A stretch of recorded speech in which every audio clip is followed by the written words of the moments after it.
बनने के लिए जिसने हमें बनाया उसके जैसे ही बनना होगा, और हर बनाने वाला चाहता भी यही है। उदाहरण के लिए कोई भी माँ बाप चाहे दुनिया के नजर में या खुद भी अपने आप को कितने भी खूबसूरत न माने, जब वो अपने बच्चे पैदा करते हैं कैसे बच्चा देखना चाहेंगे? स्वयं का जैसा या कोई किसी फिल्म के हीरो या हीरोइन जैसा? अवश्य ही खुद का जैसा। अगर यह तस्वीर में देखने वाले बाप बच्चे को खुद के जैसे ना देखता तो क्या इतने खुशी से गले लगा रहा होता? उसी तरह से संसार में सारे इंसान जब तक बनाने वाला ईश्वर जैसे ही नहीं बनेंगे, ऊपर वाला किसी को भी शायद गले नहीं लगा पाएंगे। हमें ईश्वर जैसे ही बनने के लिए ईश्वर कैसे है वो जानना होगा, लेकिन ईश्वर तो किसी को नहीं दिखाई देते हैं, वो तो अदृश्य है। फिर हम कैसे जाने कि वो कैसे है? क्या यह दुनिया में कुछ भी ऐसे चीज है जो किसी को ना दिखाई देता हो फिर भी जानने में और समझने में सफल हुए हो?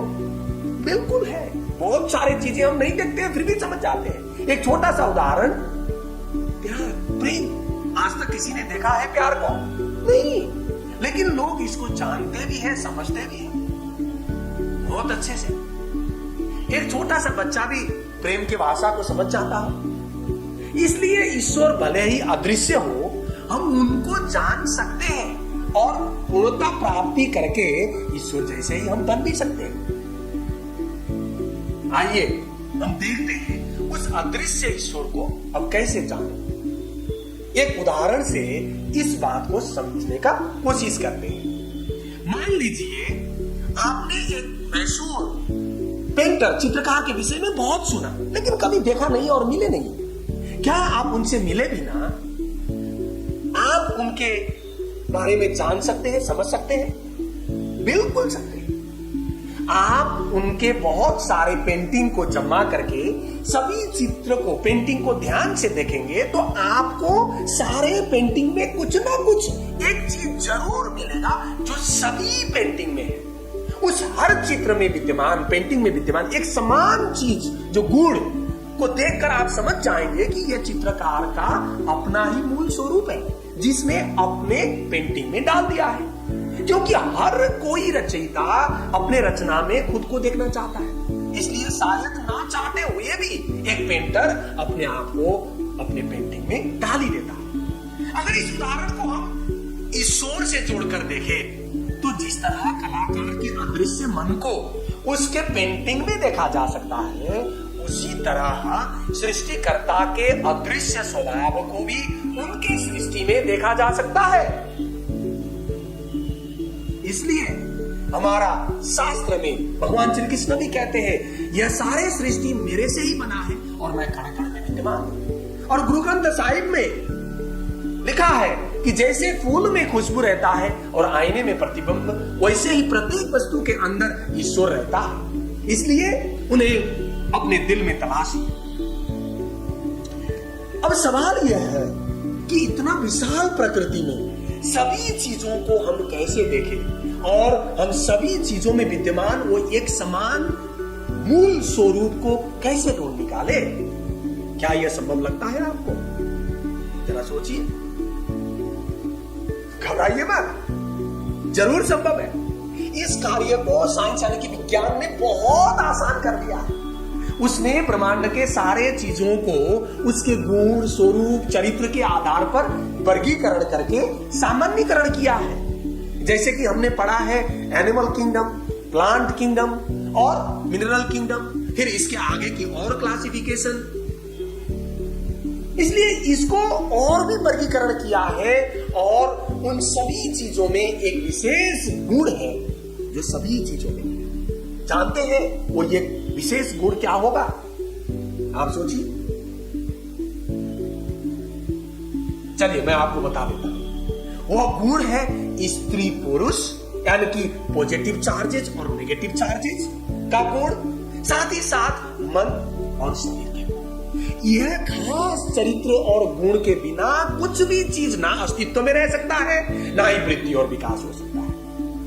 और शायद आपको हैरान करने वाली बात लगे और नई बात भी लगे, यह गुण प्रकृति के हर एक चीज में है और इसको कहते हैं ड्यूअल कैरेक्टरिस्टिक्स, दोहरा चरित्र वाला गुण, जिसका मतलब है यह दो चरित्र दिखने में बिल्कुल विपरीत लगते हैं, फिर भी एक दूसरे के लिए ही बने हैं और कर्ता और कर्म, सब्जेक्ट और ऑब्जेक्ट के आपसी संबंध से ही इसके संख्या में वृद्धि और यह एक्शन कर लेते हैं।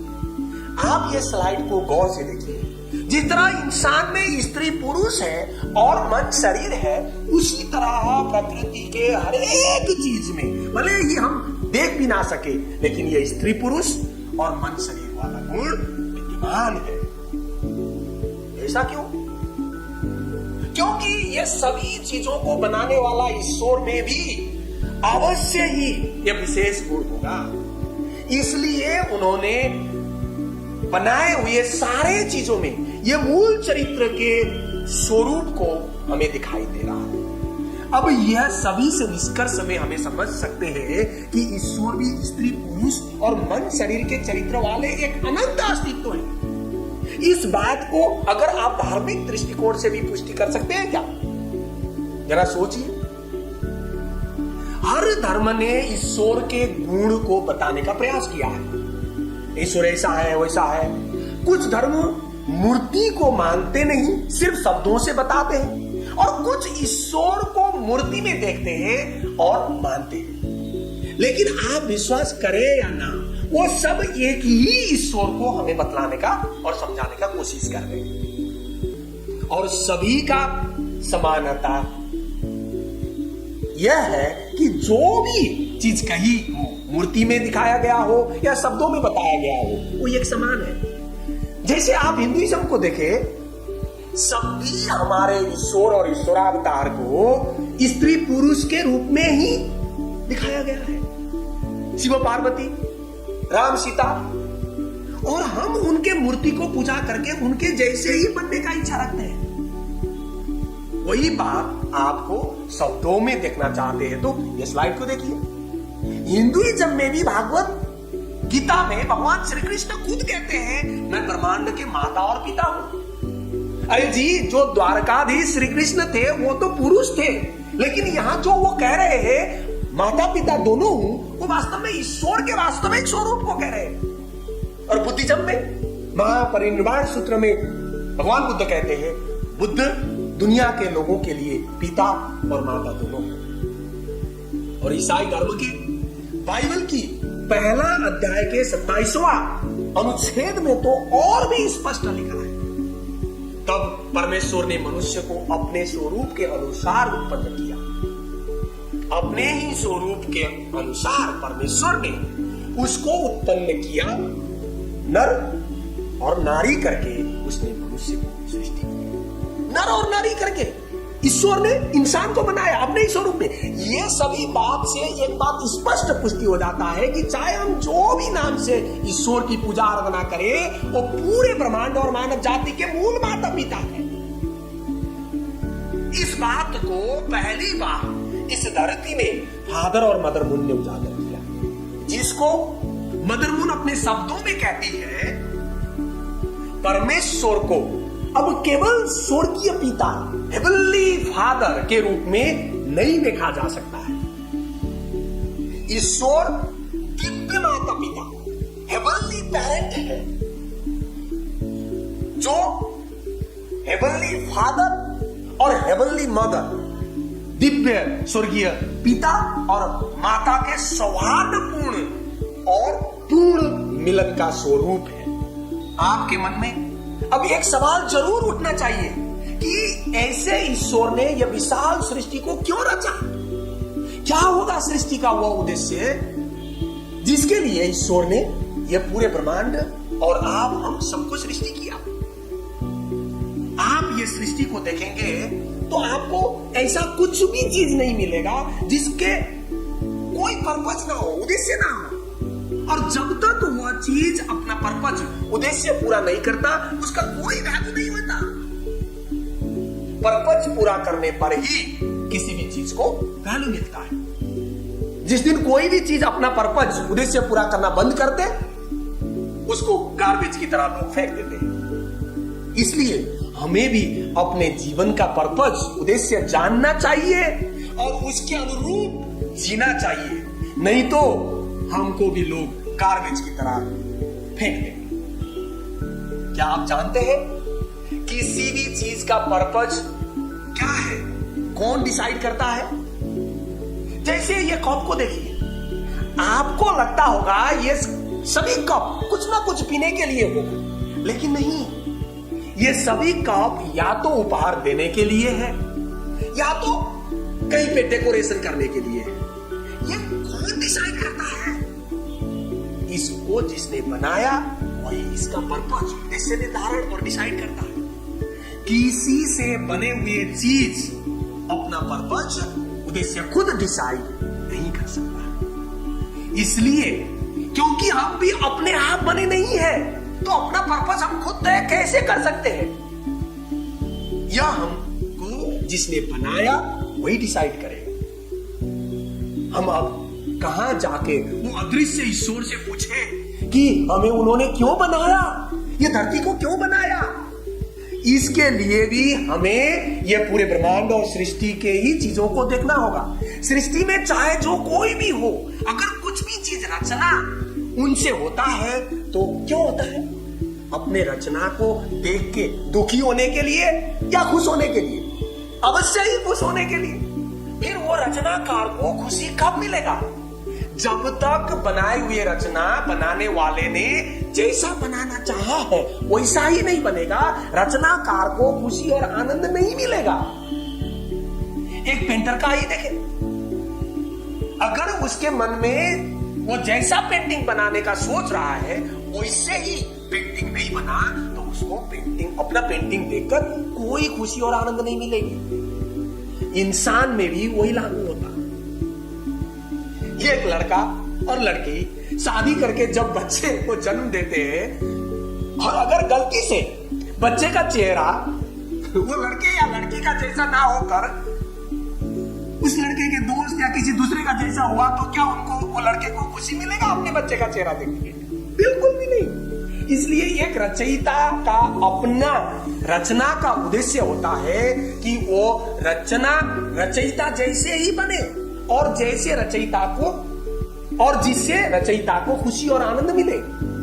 स्वयं में सर्वशक्तिमान और सर्वव्यापी होकर भी ईश्वर को अपने आप अकेले में खुशी और आनंद का अनुभूति करना संभव नहीं था। ईश्वर को एक पार्टनर का जरूरत था जो ईश्वर जैसे ही बन सके और ईश्वर को आनंद, खुशी प्रदान कर सके।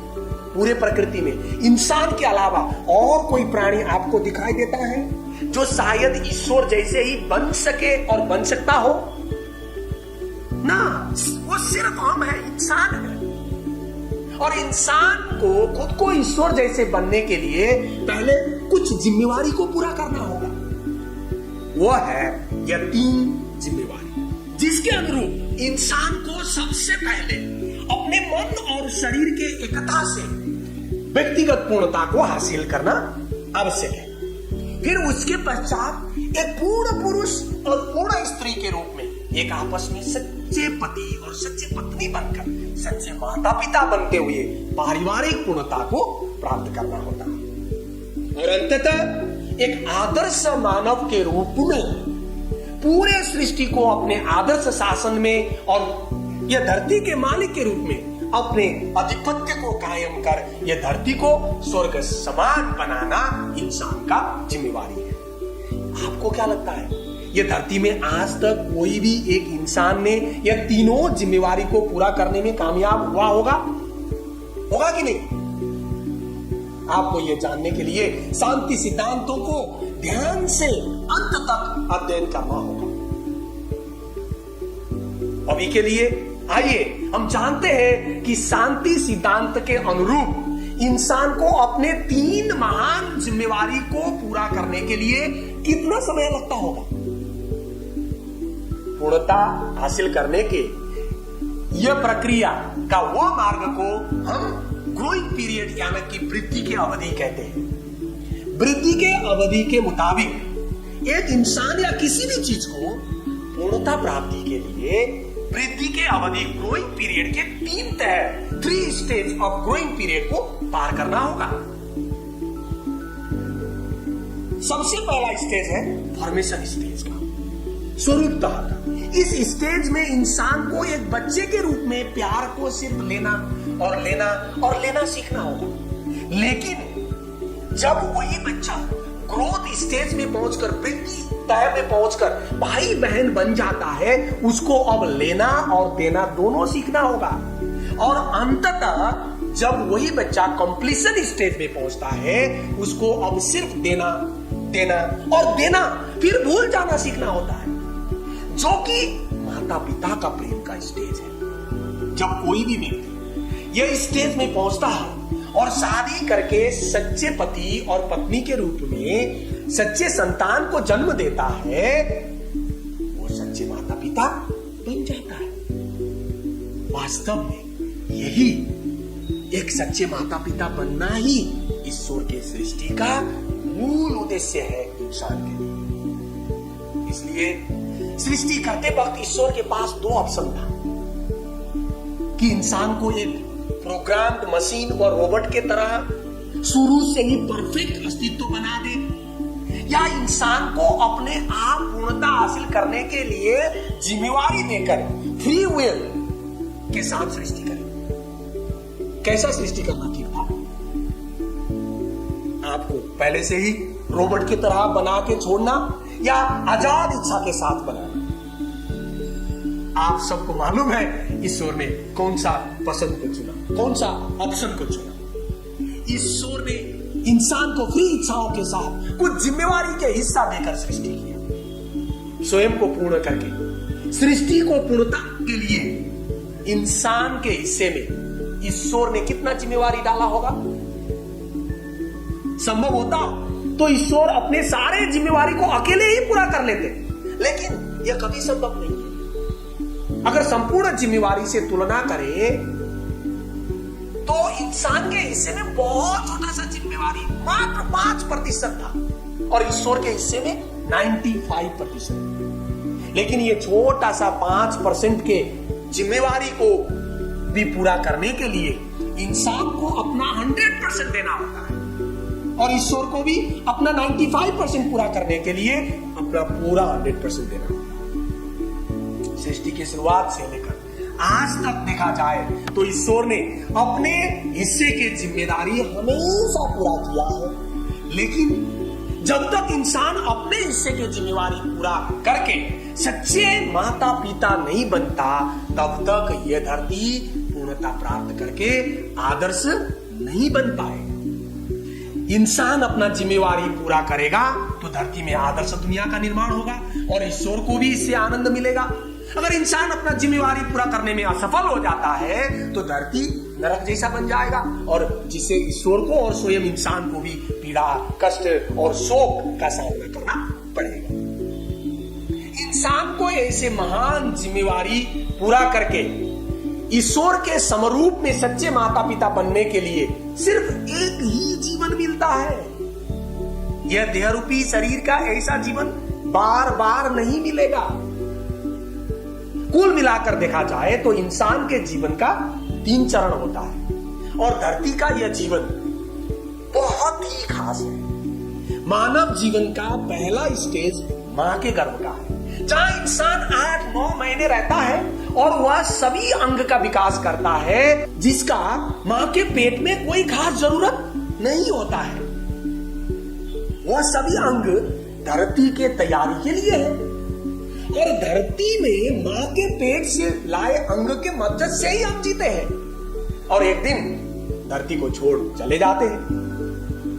लोग ऐसे जाने के कार्य को मरना समझते हैं और बहुत दुखी भी होते हैं, रोने चिल्लाने लगते हैं। लेकिन सत्य बात तो यह है कि जिस तरह से मां का पेट का जीवन धरती की तैयारी के लिए है और मां के पेट से धरती में आना हमारे इस दुनिया के लिए जन्म दिन कहा जाता है, उसी तरह से धरती मां का पेट का यह जीवन भी यहाँ धरती के बाद जाने वाले दुनिया के लिए तैयारी का जीवन है। और जब हम जिस दिन धरती को छोड़ते हैं वह दिन अनंत आत्मा का जीवन का जन्मदिन है। जैसे मां के पेट में सही वृद्धि और विकास नहीं हुआ तो एक इंसान का धरती का जीवन कष्टदायी होगा, ठीक वैसे ही धरती मां के पेट में रहकर हम धरती के बाद के अनंत आत्मा के दुनिया के लिए तैयार नहीं किया और अच्छे तैयारी नहीं हुई तो आत्मा के दुनिया का जीवन बहुत ही कष्टदायी होगा। तेल के कोड़े में जलाया जाएगा, क्या क्या पता नहीं बोलते हैं। इसलिए यह धरती का जीवन बहुत ही मूल्यवान और अद्वितीय अवसर का समय है जहां हमें सच्चे माता पिता बनने का विशेष अवसर प्राप्त है। इसलिए निष्कर्ष में शांति के सिद्धांत के अनुरूप आदर्श बनने का मतलब एक इंसान को सच्चे माता पिता बनना है। हम अपने जीवन में जिस भी धर्म को अपनाना मन है उसी को अपना सकते हैं और जिसको मानना है यीशु मसीह, राम, रहीम, अल्लाह, वाहिगुरु, बुद्धा, किसी को भी हम मान सकते हैं। लेकिन हर किसी को यह अनिवार्य है कि शांति सिद्धांत के मार्ग पर चल के सच्चे माता पिता बनना ही होगा। आज की वास्तविकता में इंसान कैसे सच्चे माता पिता बनने से असफल हो गया और समाधान के माध्यम से कैसे इंसान सच्चे माता पिता फिर बन सकता है, जानने के लिए आपको मेरे अगले वीडियो जरूर देखना होगा।